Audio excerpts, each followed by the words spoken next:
Okay, a lot of people have been wondering, like, what the heck have I been talking about? Why am I so caught up on individualism and collectivism? And why do I think it's the driving cause of our civil social war? Right? It's literally driving us apart, this different communication style, and it's showing up racially and it's showing up politically. So we're going to watch this interview of Ezra Klein and Ta-Nehisi Coates, who are both on the same side of the fence, right? They're both Democrats. They're both for the same initiatives. However, Ezra Klein, white guy, I mean, we won't be able to see him. I'm not trying to put him in groups. I'm just saying he's of European descent, Ta-Nehisi Coates of African descent, both Americans. But what's showing up for them is that one of them knows individualism to their core and one of them knows collectivism to their core. And I want to show you, I want you to see how this is disrupting their communication, even though they're on the same side. So they're having similar discourse and they have a relationship as well.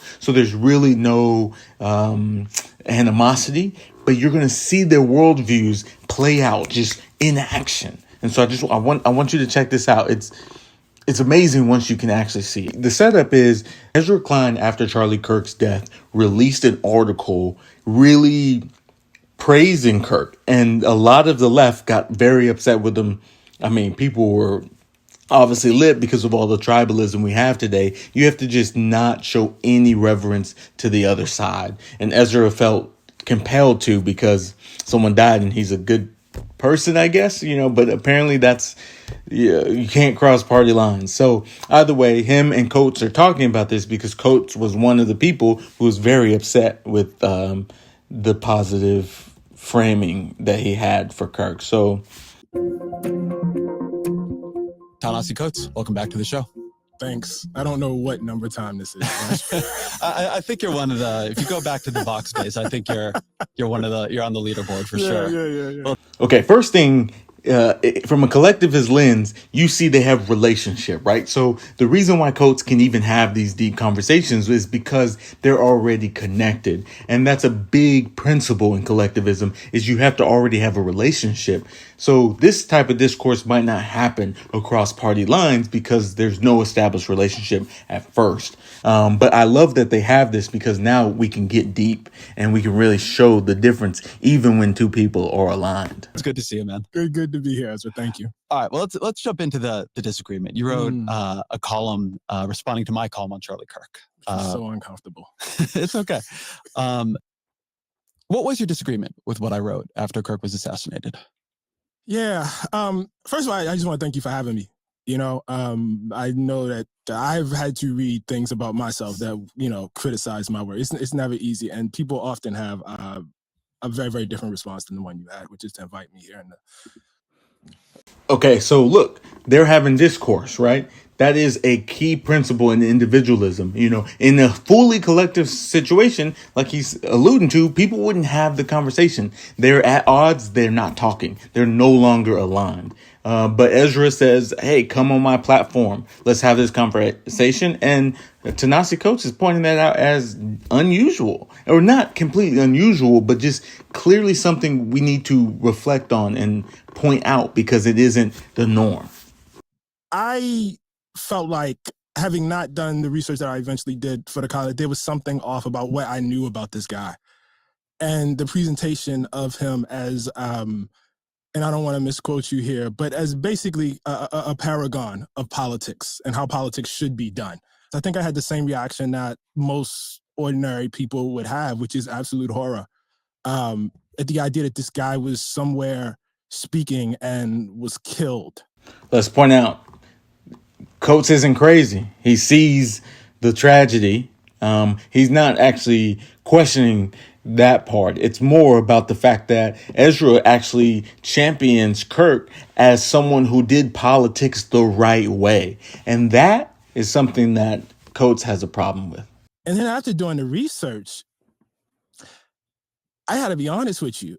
That's when it got really, really difficult. When I went past my initial impressions and started going through all of the clips of the things he said, the way he talked about people, the way he, described groups in ways that honestly, even as I was writing it, I was uncomfortable saying. And so the idea that this guy should be in any way celebrated for how he conducted politics. The fact that he just slurred across the board, all sorts of groups of people, and then ran an organization wherein, which appeared to me just a haven of hatred. I would not want that to be a model for my politics. So, he's hearing hate, right? A lot of people heard hate out of Charlie Kirk. And so why would you champion a voice of hatred? Someone that is demonizing or critical, but critical with like more low blows. It's not just like I disagree, but I'm also going to throw insults at you, which people consider insults hatred. Even though, insults can go a myriad of ways. But I hear this side often, right? That he was saying hateful things. How can you champion him and celebrate him? Was silence not an option? Yeah, silence to me was not grieving with people. I felt it wasn't important as someone who is liberal, as someone who has a voice, that there are moments like that. Like, I really do feel, and it's funny because you said something like this in your piece, but it was a little bit more offhanded. That political violence like that is an attack on us all. Right. And that in that moment, it creates, for me, even if it's very temporary, that it's important in a moment like that to sort of, come together, to try to see other people in their grief, to try to cool things down just a little bit. He mentioned the key word that I feel happens in individualism for some reason. This word all is used, right? It's about us all. It's all of the individuals. It's not us. It's not them. It's all. And it seemed like in this moment, Ezra was connecting with that this death was a detriment to us all. And I think Coates struggles with that because he saw that as a death on them, like something happened to them, not to all of us. And there's a unique distinction there that you're going to see play out further and further in individualism versus collectivism. Collectivism is a us and them. It's not an all. It just does not, for some reason, inhabit that. So Ezra is already hinting at individualism already. I guess, given everything you read that Charlie Kirk said, and we probably don't have very different views on the value of the things he said. Why do you think he was winning? I mean, that's not really hard for me to understand. I mean, I almost missed something right there. Ezra points out to why do you think he's winning? Winning is a term of like merit, something earned, something achieved. It's a success. It's a success achievement indicator. And so he's like, why do you think he's winning? And I want you to pay attention to how Coates reflects on the idea that he's winning and how he attributes it. Is it a success or not? I mean, that's not really hard for me to understand. I mean, if I could just back up for a second, I want to say two things. I published a book 10 years ago, Between the World and Me. And one of the constant reactions to that was that it was overly pessimistic about this country. It was overly pessimistic about the future. But Doc, Ta-Nehisi, why can't you give us any sense of hope? And the reason I would always say is because any sort of sober examination of the history of this country says that those of us who believe in equality, those of us who believe in respecting the humanity of our neighbors and of everyone, that we're up against some really, really powerful forces of history and powerful narratives. Okay, you hear he's saying us. Those of us that are experiencing this, that look at history, we know we're up against some real powerful forces, right? And he's alluding to the forces of hate. And it's just interesting that he sees us against hate. He's going to reflect on how there is regression anytime we see progress. And it's like, yes, but that's not unique to you.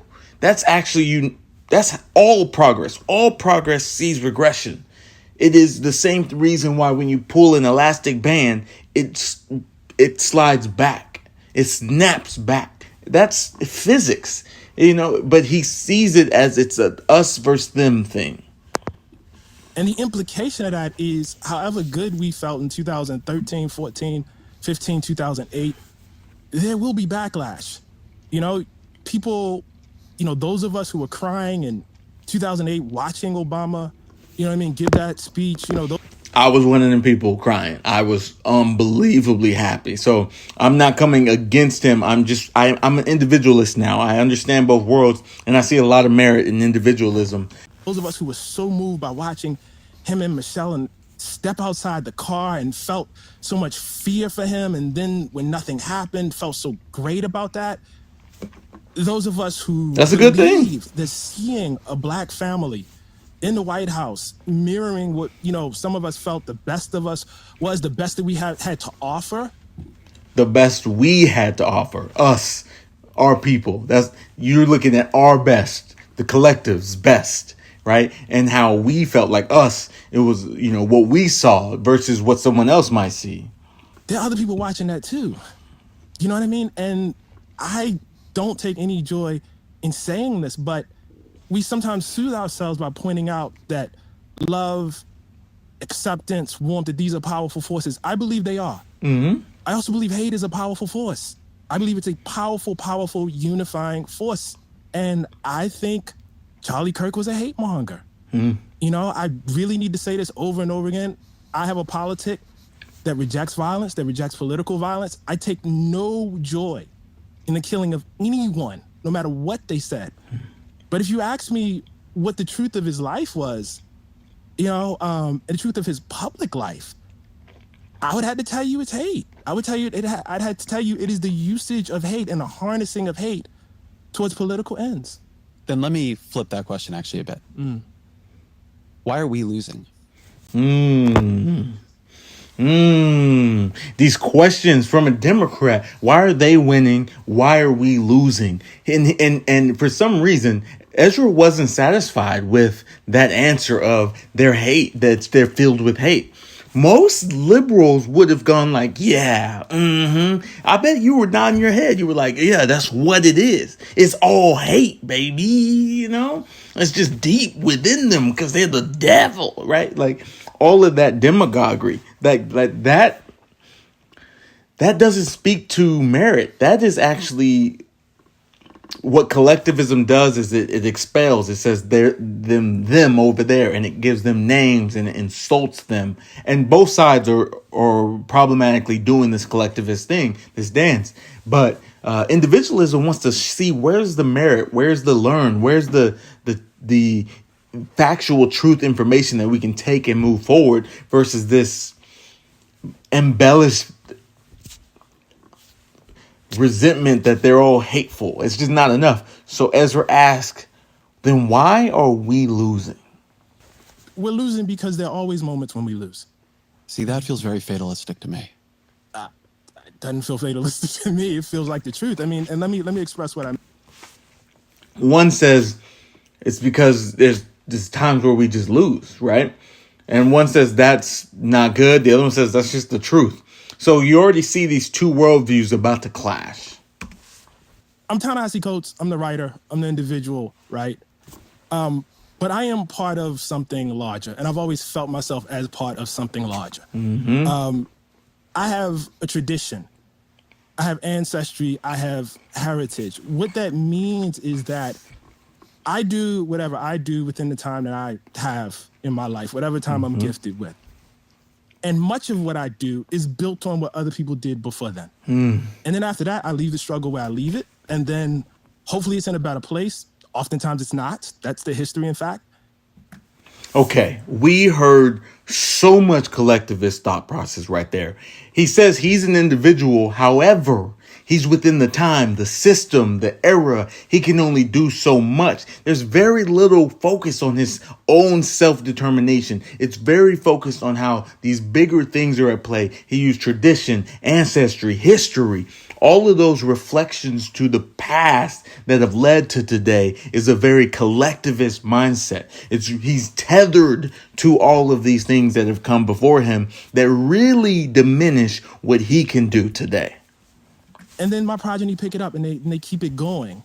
I am descended from people who in their lifetime fought with all their might for the destruction of chattel slavery in this country. And they never saw it. They never saw it. In my personal belief system, they died in, defeat, in darkness, And so I guess the privilege that I draw out of this, the honor that I draw out of this, is not that things will necessarily be better in my lifetime, but that I will make the contribution that I am supposed to make. The fact of the matter is, as horrifying as, that the it's very much he has a leg in the race. He doesn't have the ability to win the race on his own, right? And that's the collectivist worldview. It's us. It's everyone's running and passing the batons. Killing of Charlie Kirk was. And as horrifying as the feeling is, this moment that we are in, an era of political violence, and I don't want to sound flip here, political violence is the norm for the Black experience in this country. It just is. I don't even mean like the Malcolm X, Martin Luther King variety of it, right? Which is the norm too.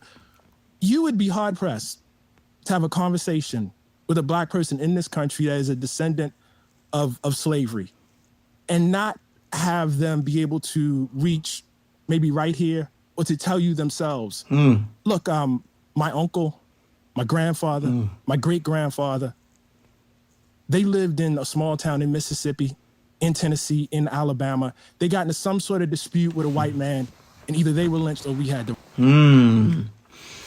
You see how relational and attached collectivism is to the pain of the past, right? He said you'd be hard pressed. I am very certain that my family we're so distant from it. So it wasn't hard pressed for me, and I'm not saying that gives me a privilege and that's why I don't understand. What I'm saying is I still can connect to it. I still can have a relationship with it, even though it's not technically factual that I have a relationship or a connection to it. The culture allows me and affords me the understanding that we've all been through this struggle. And so for what Coates is saying is political violence is our existence. That's just us waking up. It's just a cup of joe. And I think as powerful as that is, reflecting like how tethered we are to these pains and how it's very hard for us to have sympathy for the other side, it points out the tribalism immediately. It points out how we just don't allow ourselves to be individuals in this time and space and reflect on the pains of others because of the pains of our ancestors. Political violence runs through us. It is our heritage. Is that good? No. Do we valorize it? Absolutely not. Do we minimize it? Absolutely not. But a life free of it is not a thing that's really in reach in my time. Sometimes I think a life free of political violence is not achievable in his time. When I'm sitting here living through his time thinking my family's been very much free from political violence. I'm trying to think where the last tragedy was. We've had death in our family. I think we have had a hate crime. One of my great uncles, I believe, was in a hate crime, but I believe it was for homosexuality. Not that I'm condoning it. I'm just pointing it out. And I guess that's his example of political violence. And the reason why I feel disconnected from it is because that family is so far removed, and maybe that's an individualistic point of view on it, but the hours I spent, but that's what you're saying. Even your grandpa, you can go back to reflect on people you haven't spent time with and still adopt their pain, empathize with, like, take it on and understand. And that might do us a disservice. I don't know. Let's hear Ezra's response. A thing that's really in reach in my time. Sometimes I think that having a historical scope that wide can make the present too deterministic. So to me, I look at the last, 8, 12 years. And what I see having happened is we, the coalition I am in, the things I believe in. The collective he's in? Lost ground. And people determinedly work to make that so. Work. People worked. It wasn't hate. People worked to make that so. That is individualism. Speaking to the efforts. Speaking to someone who's taking accountability and their personal responsibility to actually toil and achieve something. He's about to touch on something huge. And people determinedly worked to make that so. Charlie Kirk worked to make that so successfully, right? I think that when he began going to college campuses and putting out a sign at a table, what he was eventually going to build was not obvious, right? I think he worked. I think he was a successful political actor. And okay, Coates is just like, That's almost that Amanda Lucille's just like, and I don't know if he's fully buying it. And I don't know what his response is going to be. I'm very curious, but in my heart, I know the us and the them, and collectivism is like, that ain't it. Or he'll be curious. I think that from when in 2016, we lost to Donald Trump the first time, very narrowly, won the popular vote, right? And then in 2020, we almost lost to him and began seeing we were losing a bunch of voters we thought we were fighting for, right? Losing more working class voters, losing non-white voters, right? Something was changing, but we won, so okay. And then in 2024, we really got our asses handed to us. And we let a much more dangerous form of politics fully erupt.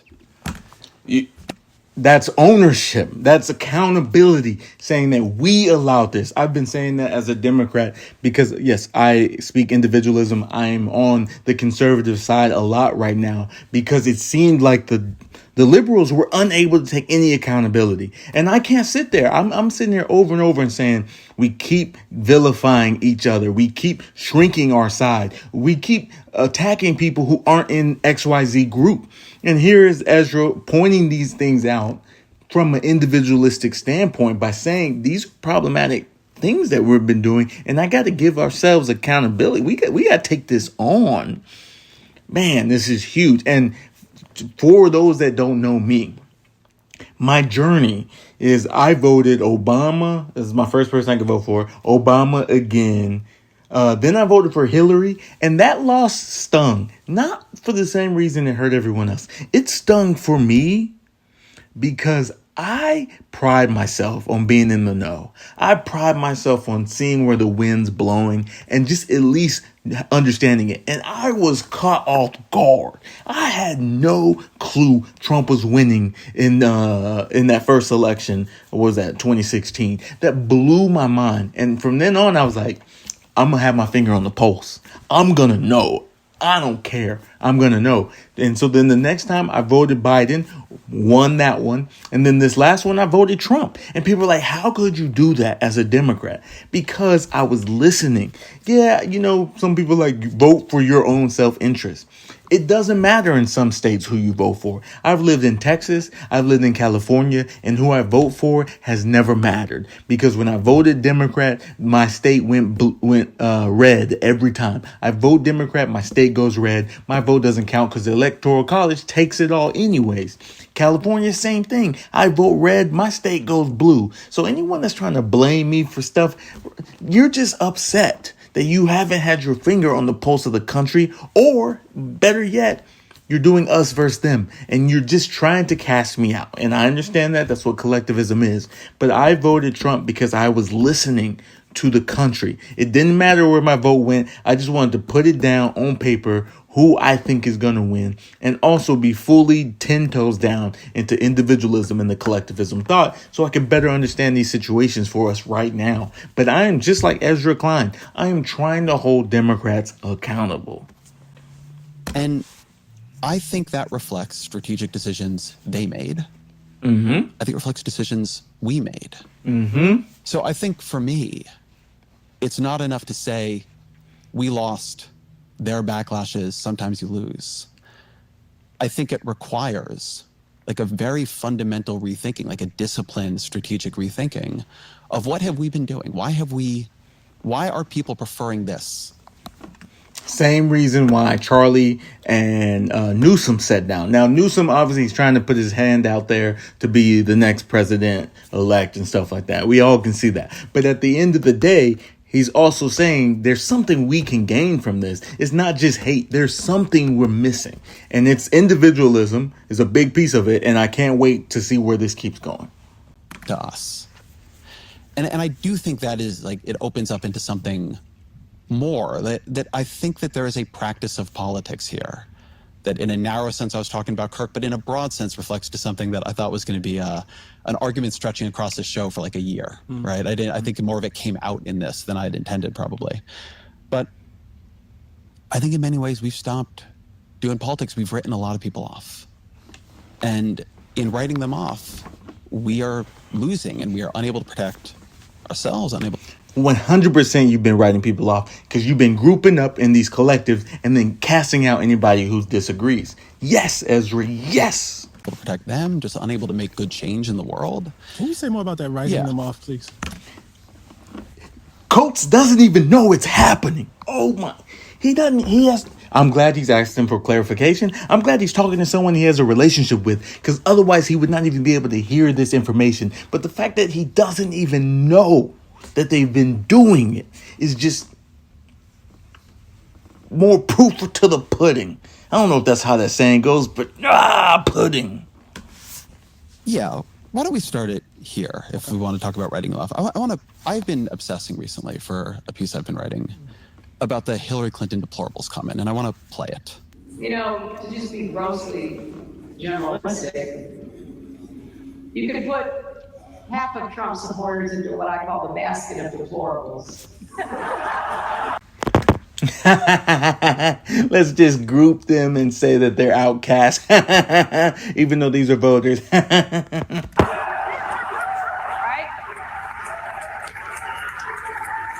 The racist, sexist, homophobic, xenophobic, Islamophobic, you name it. You name it. All the labels, we're going to cast it on them because they're other. They're not us. They're them. And unfortunately, there are people like that. And he has... What do you think Coates is going to respond to this? Is he going to hear what she did? Or is he going to be like, well, I don't know what you're talking about? What do you think when you hear that? She probably shouldn't have said it. But you think it's true? I mean, it's probably not how I would say it, but, you know, I mean, there are things that I would say, you know? He has no clue why it's wrong. He's like, she shouldn't have said it because she's running, but I mean, it's true.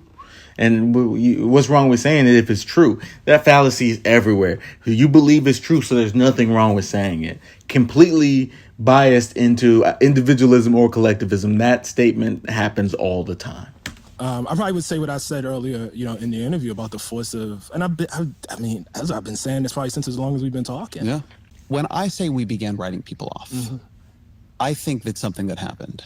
And I think something I saw in this debate, but kind of like underneath it, was that the work of politics, of bridging over a lot of profound, fundamental, moral disagreements, I think became somewhat demeaned, diminished. It began to seem like, in many cases, a betrayal to people. The tent shrunk. The tent shrunk. Yes, he is talking 100% about what collectivism does. It casts so many people out, their tent keeps shrinking. And they never noticed because they kept patting themselves on the back for being on the right side of history and being morally pure, whatever that they thought they were doing, when they were really just throwing people off a cliff. Feel more comfortable with wielding power shrunk. And I think what Clinton was saying there came from somewhere. It came from, you know, the sort of culture that had emerged. It got worse over time. And then I think it really contributed to us losing. And meanwhile, this is why when I say, like in that initial piece, there was something that I respected in what Kirk was doing, like going in, having debates, using them opportunistically. A lot of people have thrown back at me that, oh, he wasn't debating to find truth. Of course he wasn't debating to find the truth. He was doing politics. He was trying to persuade people. And I've watched on our side, not opportunistic engagement, but a lot of, I would say, counterproductive disengagement. Would you like to see?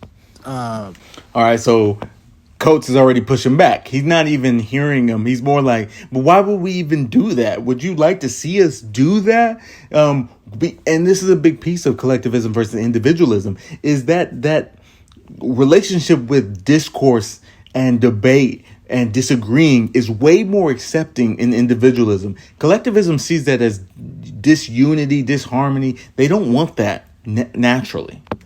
One of us put up a sign outside of, say, some white evangelical church in Alabama, debate me on abortion, and then use that content to say such and such smashes, you know what I mean, church parishioner here, such and such owns church parishioner. I would like to see. Would you like I would like to see people on our our side.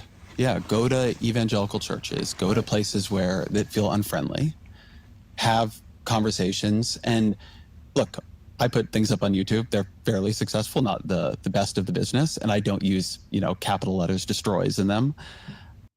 I think you can do it more aligned to hopefully our value structure, our political approach, our political aesthetic, or at least the one that I believe in. I shouldn't overuse the term "our" here. It would never occur to me, and I think it actually insults the dialogue to take that and say, Ta-Nehisi owns West Point cadets.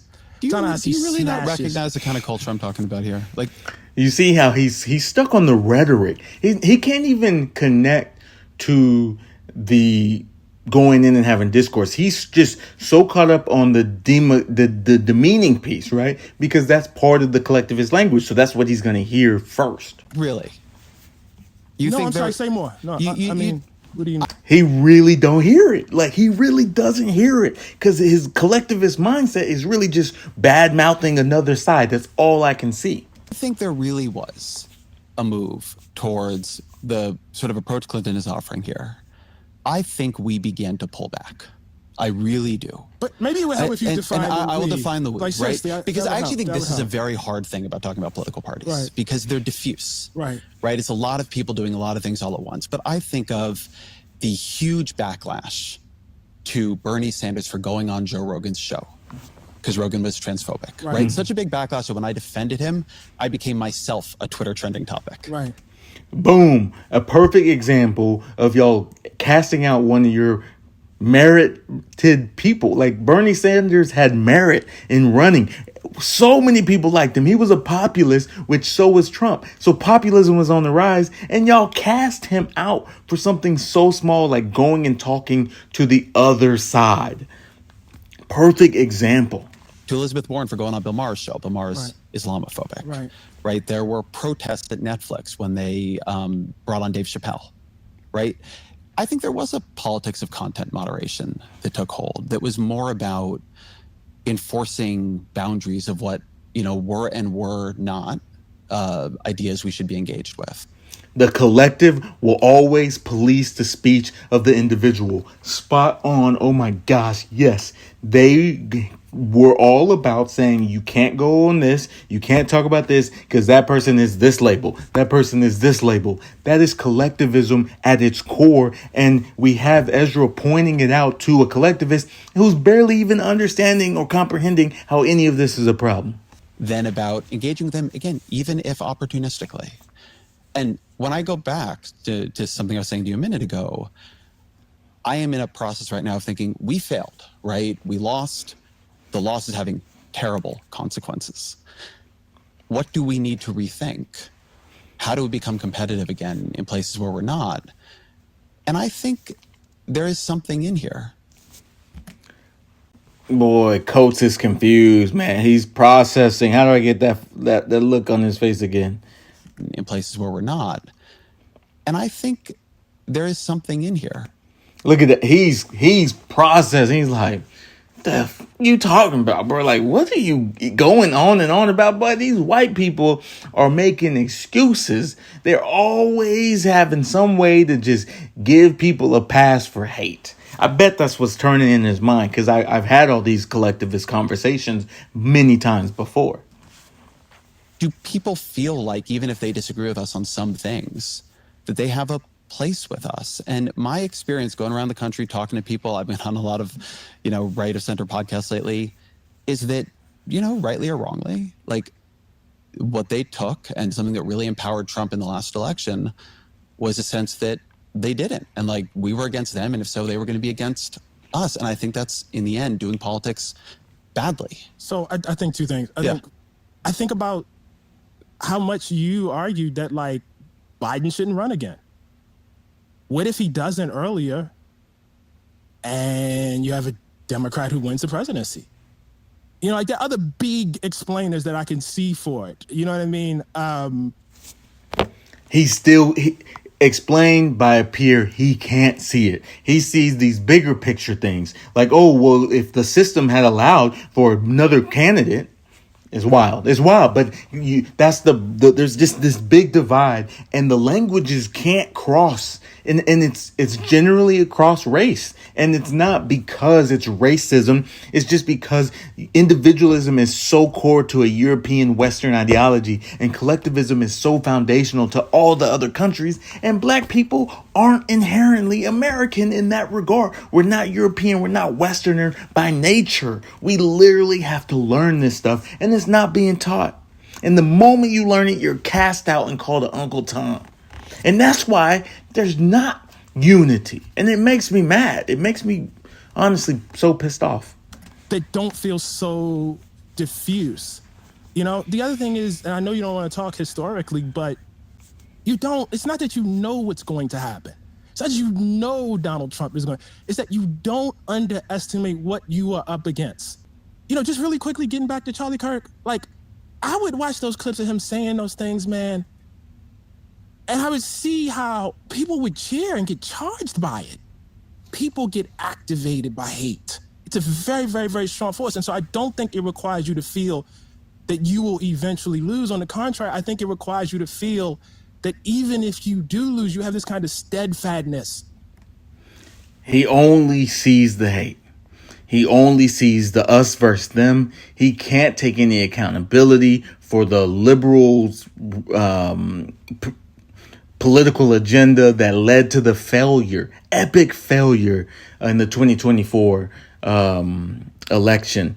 And he can't see that they've casted out so many people, because that's what they're designed to do. He's like, how is this a problem? This is literally collectivism at its core. We don't want them because we're steadfast in what we believe, and they are the problem. So I think this is a great point. And I think I really saw it in some ways more in Trump's first term, but I see it now too, which is the worse, from your perspective, my perspective, the other side gets, the more people want their reaction to sort of be, and their strategy to be emotionally constant with how they're feeling about it. Because these people are so bad, there can be no quarter, right? I had somebody we both know, I'll say an eminent academic of one form or another, email me after these pieces and just say to me, like, we are not on the same side anymore. Oh, see?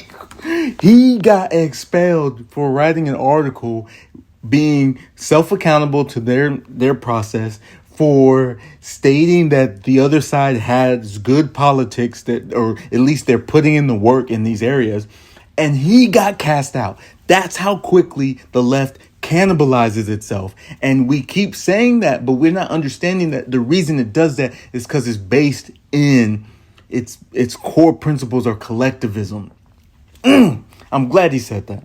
What I was doing was too far, right? Like, we are just not on the same side, if I could say these things. I have a feeling right now that we are closer to genuine national rupture. Certainly been in my lifetime, right? The idea that this experiment, that America could topple into something else, into something much worse, into some kind of new extended regime, feels very real to me. And just to connect on why I'm doing this, because I believe the rupture is the loss of the American ideals of individualism. And as the left continues to abandon that ideal, the country will fall into authoritarianism, because the right will have all the power because they're the only ones speaking to the Americans. And the issue with that is the left, all they have to do is speak from individualism, and it will right the ship back to balance, where it's a two-party system versus right now we have a one-party system and the collectivist system. We have one party that speaks to American individualism and doesn't say you're in a group or you're not in a group or you can't hang out. Sure, there's MAGA, but there's a lot of Republican voters who voted that way because they were cast out from the left, or they voted that way because dissent is allowed on the right. You can't have a different opinion on the left. And I want that to change. I want the left to get back to individualism and those principles so that the Civil War dies out. You have two choices and you're not crazy for it. I remember when I was on the Why We're Polarized book tour. I interviewed you for it. You did, yeah. The end of that book is this recitation of what happened in the 1960s, the political assassinations, the violence in the streets, like what the state was doing, what was happening. And I've been thinking that I think for a lot of us, to twist the line about capitalism, it has become easier to imagine the end of the country than winning a Senate seat in Missouri or Arkansas. And I think that's a problem. Yeah. So I think a couple things about that. First of all, I just want to bring in the historical perspective. Not that long ago, I can remember when Obama won. And I believe you would remember this too. And there were all of these pieces about the end of conservatism and the end of the Republican Party. You don't know how it's going to go. Nobody really, it doesn't mean you shouldn't think about how it's going to go. I'm not saying you shouldn't, but no one really.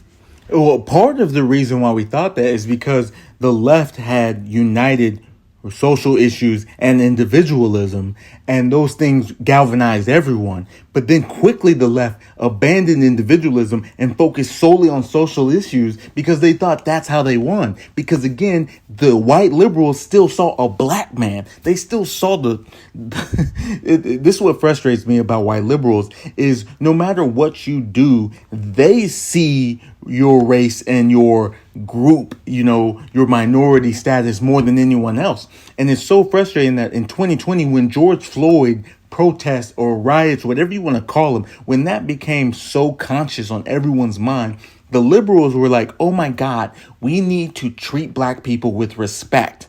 And because black people are the lowest class, we thus need to treat all these other people with even more respect. All of a sudden, minor attracted people were like, I must have my rights because black people got their rights, so I better get my rights. Like it just became so insane what happened on the left the moment people thought black people should be treated like everyone else. And that is the problem. When you get into these social groups, this collectivism, my group, their group, it's never about unity. It's all about what can you do for our group.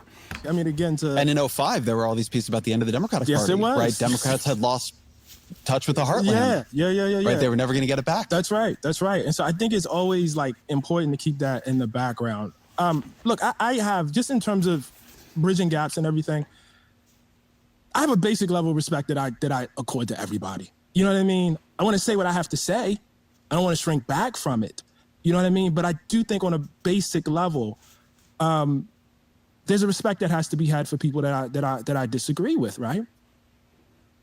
At the same time, I recognize that part of my audience, and I would say an important part of my audience, is people who have never enjoyed that respect. You know what I mean? People who, in fact, are subjects of the kind of hate that they have never enjoyed that respect. Doesn't mean that respect hasn't been given. And that's a huge piece of this, is that the collective only gets off on the negative. So if we haven't all been respected all at one time, then there's not enough respect. Because it's about the group. One individual getting respect, I can't enjoy that. I can't. The group has to be respected. And I saw this one black guy get disrespected, so I have not been respected. That's the issue. That's the issue with collectivism. Nothing's good enough. It has to be so grandiose. It has to free all of us. Thank God Almighty, and free at last. All of us at once.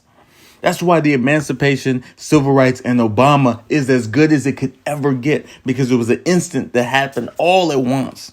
But other than that, all this individual stuff does not matter and can't be enjoyed. Charlie Kirk was harvesting. And I can't ever, contribute to making them feel like they've been abandoned. And in the name of unity or whatever, act like that's not happening, because there are real consequences. And so it's like, I feel like for Haitian immigrants that are in, Ohio, who are living under the weight of this, for trans kids who, are dealing with, being, I don't even want to use the term bullied, beaten up, attacked, threatened. The verbal violence, and then might lead to real action. Those are things you can demean, and you can call out that individual, and you can call out the actions that individual has taken and the things that they have said. Yes, 100%. But collectivism says that now all of these people have been negatively impacted, when in reality, we've all been called names. We've all been disrespected. I get called Uncle Tom all the time. What does that mean? What does that mean? Uncle Toms are dangerous to the culture and will tear us down and sell us out to the white massa. Like it goes both ways. And it's like at the end of the day, it's like sticks and stones. You know what I mean? Like not to diminish that these things with people with platforms and power have responsibilities. And I think it's very clear Charlie learned from Rush Limbaugh that being a provocateur has value and benefits. I hear that. But speak from an individualistic standpoint, and that message, Coates, that message will get across more effectively.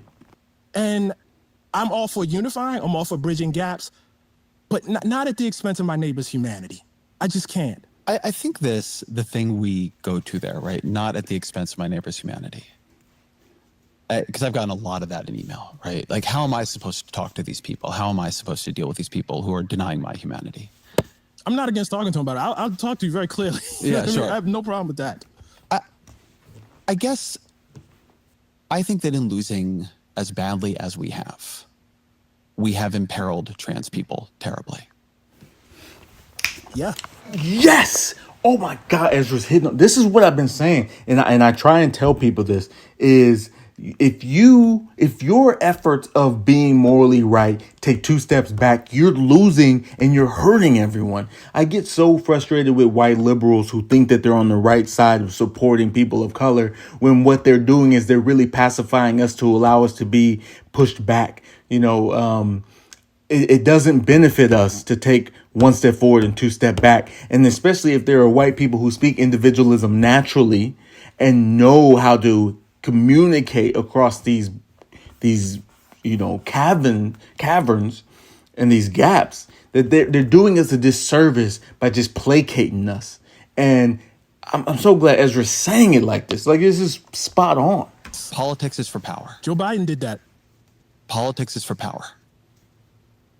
But I think the place I'm trying to push towards is, I think that there is a diminishment of the political coalition building that we now need to do, because we have come to the view that a pretty wide variety of people are in some ways kind of deplorables. I think it's weakened a bit in the last couple of years. I would never use that language. Jesus Christ. But like, that's not, so when you ask me about that Hillary Clinton, that's what, like, I would never say it like that. That's great. I think it's good that you wouldn't say it like that, but and I'm not saying— I don't even think that, by the way. Like, right. I don't even focus on people that, look, I have to draw a line there. Like, I think, like, for me, like, the bigger question is, where are the lines? You know what I mean? And I think there's no problem with saying, listen, you can't hurl epithets at people. You're out if you do that. I'm sorry. Look, you want to have a debate about whether we should have affirmative action, in colleges? I'm here for it. You want to have a debate? What does it mean to be on the other side of the line? I'm sorry, what do you mean? What is it? So once somebody's on the other side of the line, right? What does that mean for you? For instance, once you think it's okay. No. Yeah, I'm trying to make this concrete. Yeah, no, I am too. Yes. for whatever the definition of the line is, Right. What does it mean for you, for somebody to be on the other side of it, right? Not somebody who just died, Right. but somebody still living. Right. If you think it is okay to dehumanize people, then conversation between you and I is probably not possible. Okay, so you see how crossing the line, he then cast a label that you're a dehumanizer, right? And so he's trying to ask him, like, how do you talk to people you disagree with? And he basically just said, the collectivist, perfect answer, that's a dehumanizer, and conversation with us is not possible. And so what do you do with the fact that so many people think that is okay? Like, that shit is rude. It's just rude to talk to people like that. And I think most people know that. So as I'm thinking my way through the question, I actually think that's not a hard line to draw. I think not Drawing lines for them, very easy. I hear that being rude is not good and all these things, but doesn't mean you can't have discourse with someone who is rude. I actually have to do it all the time. Have you ever talked to a teenager and like, what are we talking about? not calling people out of their name. I think that's actually a basic value that most people have. And I think people who think it's not, who are pushing that, actually themselves on the other side of the line. But so, And see, the moment you say, I can contend with someone like that, I can have discourse with someone like that, they go, I think you're on the other side of the line as well. I think you're a dehumanizer.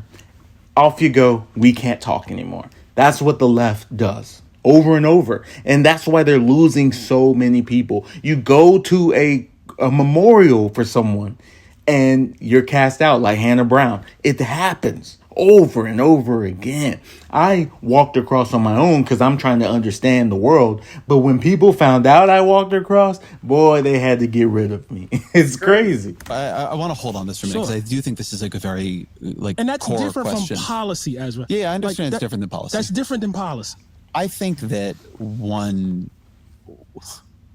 just reality is the President of the United States is a person who in his comportment as a human being on the public stage, I would have said in 08, in 12, in 16, should be on the other side of the line. Yeah. I think he's a person who does not act with any sense of public or even personal decency. Right. 100%. Agreed. Then he won in 16, lost sort of narrowly in 20 and then won in 2024. And I think the thing that has led to for me is recognizing that I don't get to draw the line. Now, it doesn't mean I don't have one in my own heart, but I think that is the thing that I am struggling with.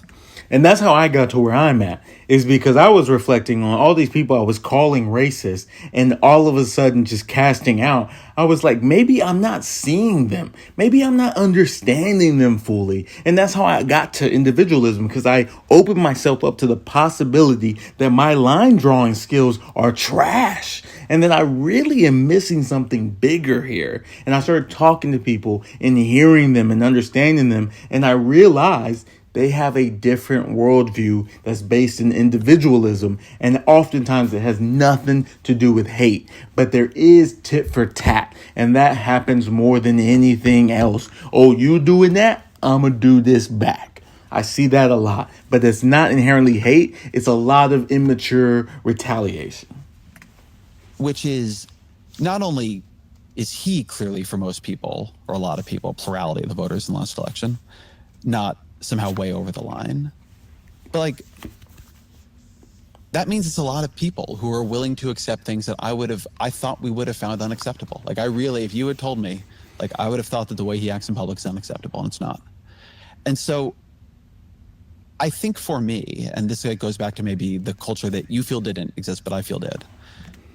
Notice how they're pointing out different cultures, because again, this is two different worldviews clashing. Individualism and collectivism clashing, even between people who ultimately agree with each other but have different cultural backgrounds. That there was a view that we could sort of work with politics with drawing these lines, that there are people going to be inside them and outside them, and we could work that way. And I think that I am like working with the question of what happens if you don't believe that, if you don't control the line. What I see is any line that existed at all collapsing. I think you do have a line. I think I'm sure I do. I think there are things, for instance, that I could say that would make you say it's no point in Ta-Nehisi coming up on and being on this podcast. And likewise, there are things you could say, obviously, that I would say it's no point in me talking to Ezra. Yeah. I'm saying what happens if 35% of the country, 40% of the country, the dominant political force in the country is inside that? Does that change anything? Or no, like the line just holds? No, I mean, welcome to Black America. See, and this is so interesting because there used to be a line. Collectivism always draws line. And the line used to be, if you're black, I don't talk to you. If we rewind just a couple decades, that's it. There's a line between their studio. And so now Coates is advocating for lines completely unaware that we used to do that all the time. And we called it deplorable. Right. And now the line drawers are the people. Like it's so frustrating, man. If there's a line and you say we don't talk to those people, then all of a sudden progress happens where more people are across the line. You're like, oh my God, I think I need to change my worldview. That's what people did. They said, oh my God, there's so many black people across the line. Now there's white friends of mine that are across the line that support black people. Oh my God, my best friend just crossed the line. Oh my God, turns out my grandmother has a quarter black in her. She's across the line. Everyone's across the line. I have to get rid of the line and talk to people that I would otherwise not have. That's what's missing. Talk about all this world history. Talk about how you always look back to the ancestors in previous times. Reflect on that. It's just collectivism has so many problems and gaps. And that's the thing. Individualism is new. It's new. It's not everywhere, and it's fragile. But it is the way that America, this experiment, was designed and foundational to it, and we have to protect it by making sure each side of our political parties embodies individualism. I can't even stress this enough, man. And Coates does not see it. He does, and most black people don't. I didn't. I found out about individualism when I was 30 years old because I had to do a huge deep diving and humbling myself to the other point of view, and then all of a sudden it slapped me in the face. So it's That's our history. The line we have drawn in general has not been majoritarian politics, unfortunately. That's just been what it is, you know? And at the times that it's been majoritarian politics, people have done things and, fiddled with government or done, extremely violent things to make it not so. He just said, hold on, I got to rewind that. He said, black people, that's what we do. We draw these lines. Welcome to being black. Is inside that. Does that change anything? Or no, like the line just holds? No, I mean, welcome to Black America. That's our history. The line we have drawn in general has not been majoritarian politics, unfortunately. There you go. He just said it. Black people will never be majority. Like, how do I say this? Black people will never align themselves with the majority of politics. And it's not because they can't. It's because they won't. Collectivism won't allow them to, right? That's assimilation. That's death. So I have to stand true to my collective over anything else, even if it destroys the country. That's just been what it is. And at the times that it's been majoritarian politics, people have done things and, fiddled with government or done, extremely violent things to make it not so, How do you deal in that answer? Like, how do you deal with Trump really substantially increasing his share of the black vote? Actually, I think where he is about where actually Republicans tended to be before Barack Obama. So I'm a little less. I mean, there's a conservative portion of our community that's always voted Republican. And I think, obviously. So he just cast it to his story that there was no movement when there was a huge swell of black voters, but he can't contend with reality. He has to look at history and these big systems and whatever. See, I think sexism is a very, very real force. I don't think it's completely. Oh, now we're sexist. The idea that there is, say, 20% of black men who are fundamentally conservative, that doesn't really surprise me too much. But I guess let's take, because I think this is a hard. Coward's way out calls us sexist. labels us and then pushes us aside. That's collectivism is what it does. It just gets tiring. It really does. Like a hard case. I think from your perspective and from my perspective, we probably don't believe hugely different things. A huge amount of the country, right? A majority of the country believes things about trans people, about what policy should be towards trans people, about what language is acceptable to trans people, that like we would see as fundamentally and morally wrong. Leave us, right? Where do we go on that? Yeah, no, I think that's a great question. Look, I think a couple things. I think, again, look, my tradition is the only thing I have a reference point for, so I'm sorry to keep going back to this. But when I look at the times that we have lost, if I think specifically about the Black tradition, for instance, it's hard for me to say politically they did something wrong. Taking accountability in collectivism feels like you're doing yourself a disservice. It's almost derogatory to cast any type of blame on the minority, right? On that collective that was impacted by the systems that be in the history. So I'm not surprised that he can't come up with an answer here, and that taking any type of action to rectify the losing is just not something in his language model. One of the things I will say is when I look back at that long tradition and I look back in the times that people have won and the places they've won, it's often not been their heroism that was the decisive factor ultimately. It's often not been their strategy that was the decisive factor. Folks look back at the civil rights movement, for instance, and they talk about how brilliant it was to do the sit-ins and, you know what I mean, speak to individualism, use civil discourse. The civil rights movement was orchestrated. It wasn't like some randomness. They really reflected on American ideals and spoke to those, and Christian ideals and spoke to those. Similar to Frederick Douglass, similar to those in the past that were that were abolitionists, right? There is a way you do this. I've always looked at the Black struggle as the bare minimum for what every social group should expect their progress to look like. And for some reason, we took the trans community and gave them the expectation that this was going to be easy and you were going to achieve it overnight because we're different now because of Obama. And if Black people can do it, everyone should be able to do it. No, Black people, I'm speaking from collectivism and history, but I'm reflecting on it. It took years and years for progress to happen. And to think that trans community is going to get some expedited rights is crazy. So yeah, it's going to be hard. Yeah, there's going to be some backsliding. And you still need to have those conversations because the civil rights movement didn't just give up and stop talking to people. It's comical when you understand individualism, and it's frustrating. And I get why people don't have the bandwidth to have these conversations. But I think with these terms, individualism and collectivism, understanding how they show up and what they look like, we can solve this problem by holding minorities and those that are collective to speak in an individualistic way to make change. I think it's possible.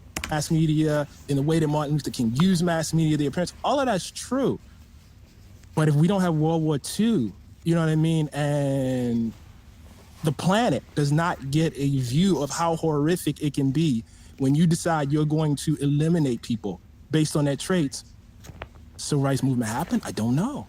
Wow. So he is so caught up in the bigger systems that he says, without the Holocaust, we don't get civil rights. That's crazy because we were already seeing so much progress without that attack on the Jews. But that's such an interesting perspective. I mean, you have the Russians, they started enlisting Black people to counteract the Americans not doing it. That happened in the Civil War when the North did it. Like there's so many things that were pushing for equality that had nothing to do with that. But